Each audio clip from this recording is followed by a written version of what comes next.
Okay guys, quick vlog lang no.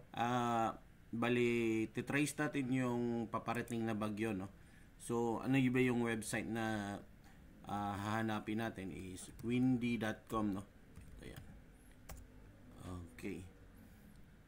Dito sa windy.com guys, may cellphone din to na app.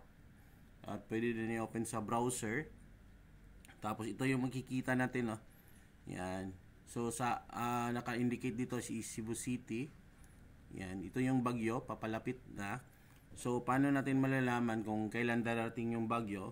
Nasa Sunday tayo ngayon, tapos i-move natin sa Monday. Yan. Yan. So paparating siya no. So sa mga Monday 3 to 8 PM, dito na siya malapit sa Cebu no. Malapit dito sa bandang sa gilid ng Pilipinas. Tapos Katbalugan yan. So papasok na siya sa Monday to 3 PM. Landfall na yan dito sa Katbalugan. Tapos dito sa Cebu, check natin. So mga Tuesday to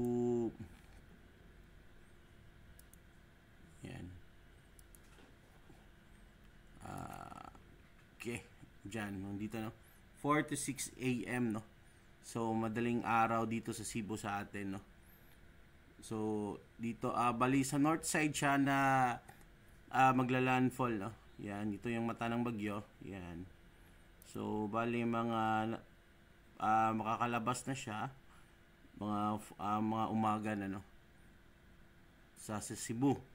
Pero dito sa Pilipinas makakalabas siya mga nasa Wednesday na dito sa Linapakan.